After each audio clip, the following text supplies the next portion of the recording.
Hi, loves. Welcome to AW Confidential, where nothing is confidential. And today is no different. We're getting into a little bit of drama, a little bit of chaos, and maybe a little bit of trouble. We're diving into AFAM Wives Club, the bold new reality drama shaking up Filipino storytelling. Joining me today are four fabulous women: Natalie Hart, Keylyn Trajano, Julia Chu, and Marie Fowler. From modern Filipina identity to love across cultures to the raw truth of living life unapologetically. This conversation gets into the heartbeat of what the world is seeing on iWant's newest series. Good morning, fabulous ladies. How are you? Good. Good morning. How are Good, good you? Good morning. morning. Congratulations on the show.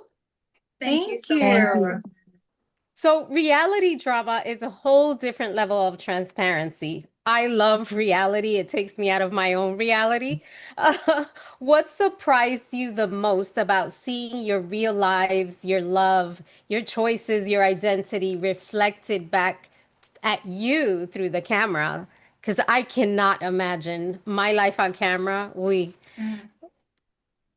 Well, it's definitely different filming it and now watching it. Honestly, it's a bit weird to see yourself on camera.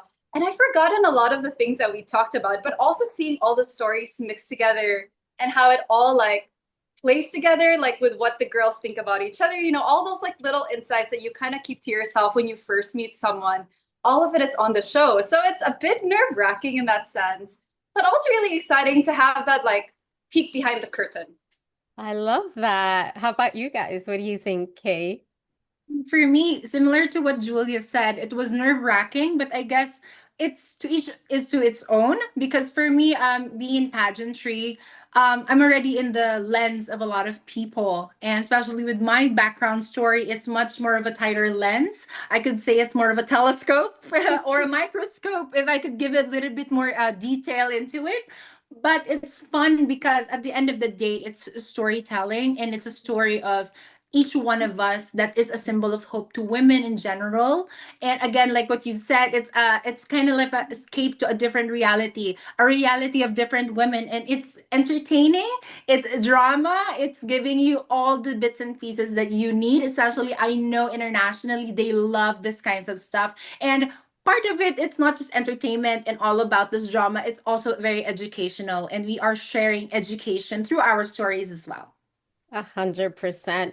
Now, the show puts modern Filipina identity on an international stage, which is amazing. I love the idea that we get a bird's eye view into how you live your lives.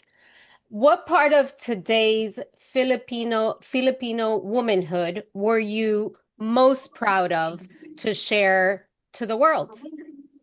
Let's start with you, Marie. Oh, maybe being unapologetic I because love that. um Isn't it freeing to do that? it's actually before I was too shy and I was too like a very concerned person to like be judged by other people because I came from a very dramatic family and this is not my first reality show. And if ever I'm gonna be stressed out or and I just don't read. And then I learned from this reality show also that I should not please other people.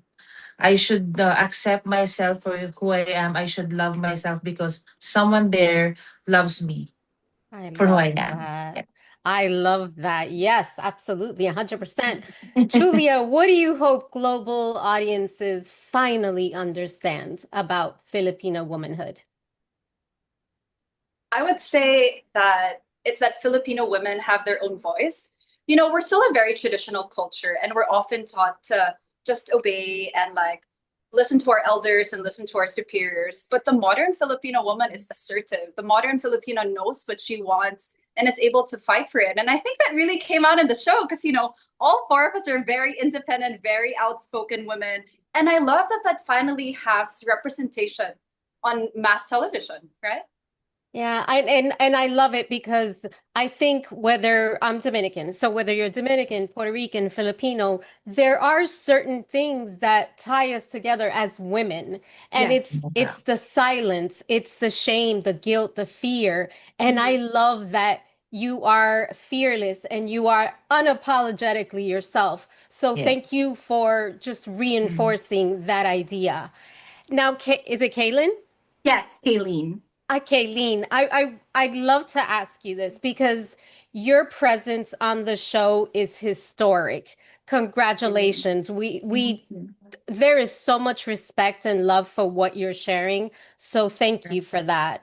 As the first openly trans woman to compete in Miss Universe Philippines, you're gorgeous, by the way. You. What does fearless representation look like for you now that we're all speaking about living up unapologetically, especially when the world is watching your real life unfold?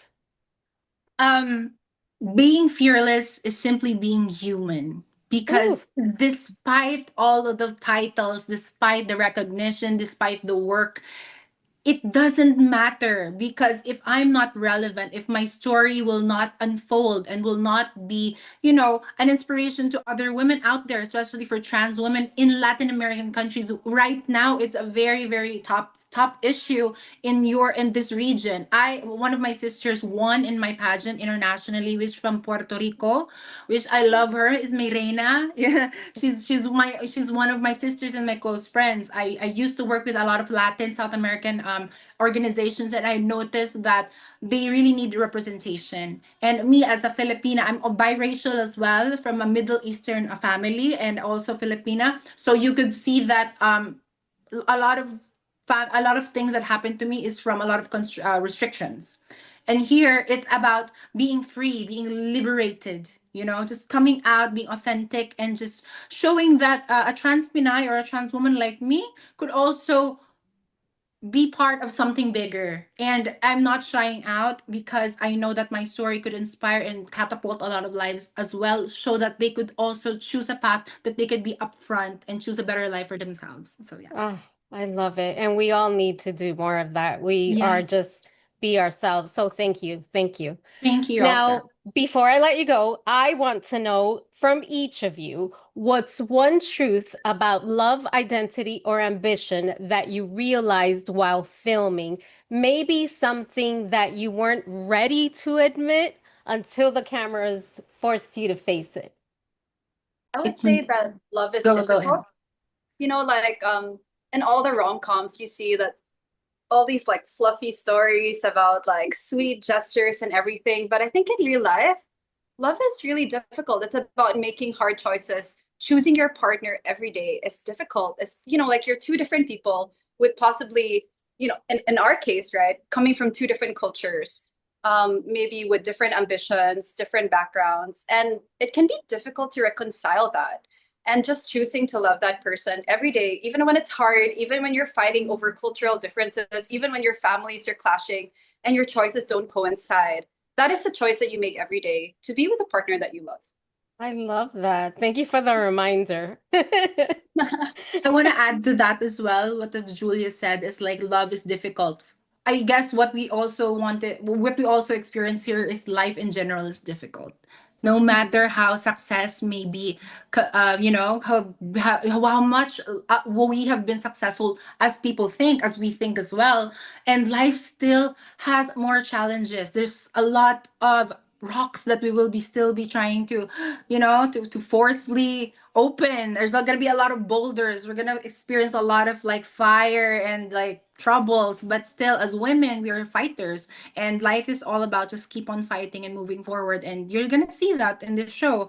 We don't want to be spoilers, of course, No, but no it's spoilers. yeah, but it's basically like this, how people still has something to say despite what we've already think that we've already, oh, you're successful, Mary is this, Julia has been a top notcher, I won something, or and people still have comments and people still have judgment.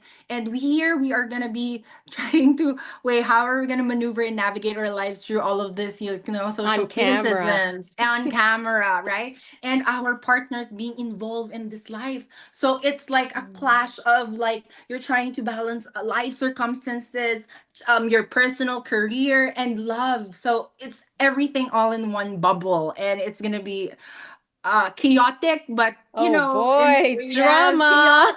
chaotic, but yeah, like And But like it's good a good chaotic, flavor, a not good bad good chaotic. chaos. chaotic. Okay. It's Good a And chaotic. good Marie? problem. Yes, good Me, problem. for me, I realized that I can take a big D. I'm sorry. Aside from love, yeah, I can take a big D from a foreigner. That's why I got pregnant and I just gave birth. I love you guys. You guys are amazing. We will be watching. Love your energy and thank you for sharing a piece of your life with us in a Thank positive way. you. Thank you. Muchas Thank you Thank so you. gracias. Thank you much. for Muchas sharing. Thank gracias. you. Gracias. Obrigado. Thank you. Gracias a ustedes. Ciao, ciao. Thank you, Ciao, loves. ciao. Ciao. Thank you for joining us on this episode of AW Confidential. So, was that enough trouble for you? If AFAM Wives Club left you feeling curious, inspired, or a little obsessed, and you're looking for more trouble, you can now stream the series on iWant. And as always, please subscribe to AW for more conversations that amplify culture, truth, and the voices shaping today's global storytelling. Until next time, keep dropping those truth bombs. I'll talk to you soon, loves. Bye.